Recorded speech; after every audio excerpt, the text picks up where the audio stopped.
We're going to look at these operators right here. We're going to use these in our conditional statements, but we have, just as a reminder, this is our greater than symbol. This is our less than symbol. If we want to see if two values are equal to each other, we can't just use one equal sign. This is a really common error that occurs when you first start programming, and I still make this mistake myself. You need to have two equals to be able to say, are these two values the same? So we'll look at that. If you want to see if two things are not equal to each other, we're going to use this exclamation point and equal.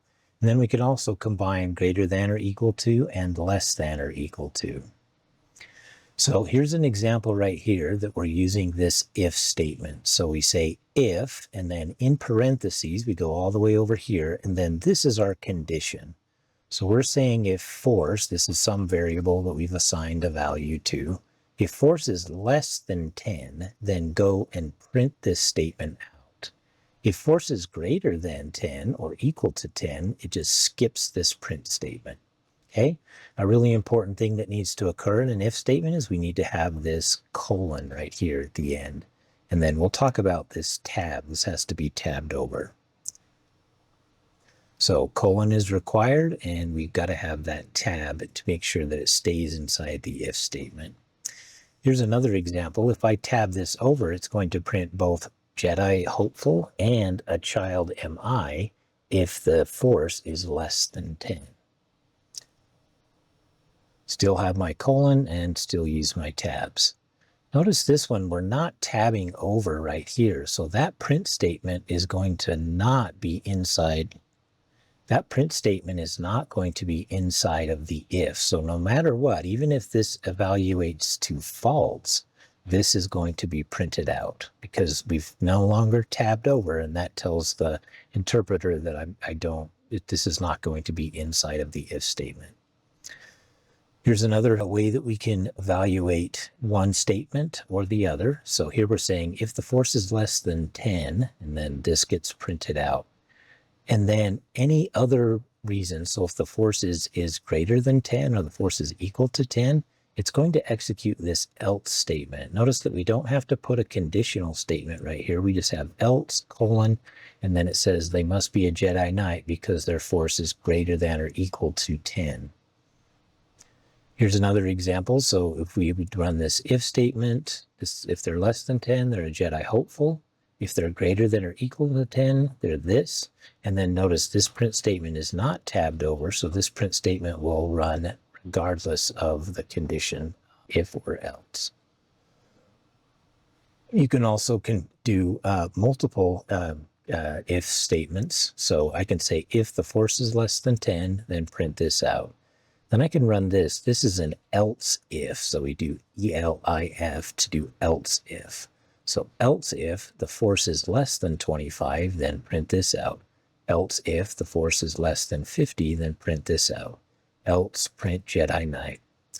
The benefit of doing it this way is, let's say that this evaluates to true, this if statement. The interpreter will come down and execute this line of code, and then it skips all of this and goes, and it's at the end of this if-else block. Because I'm using else if. If I just used another if statement, then it would have to evaluate this, and it'll evaluate this, then it'll evaluate this. So it's a lot slower. So if I'm just looking for a set of statements that is going to be one of these, but not more than one, then I want to use the else if. I can also combine Boolean operators. So I can say or. This is going to return true if one statement is true or the other is. And then an and I can add, this is going to be if both statements are true, then I'm going to execute that code.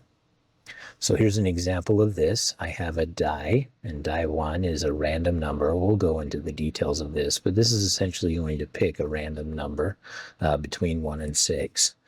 This die also then is going to pick a number between 1 and 6. It's kind of weird how they do this, but they don't count this number 7, so it's 1 through 6.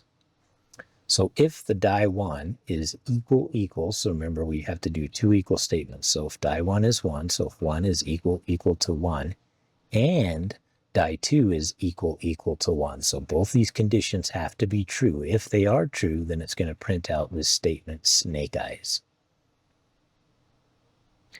So both statements have to be true in order for that to execute. If I put an or statement in, then it's either or statement. So this is saying that we're getting the die total. So we're just adding these two numbers up.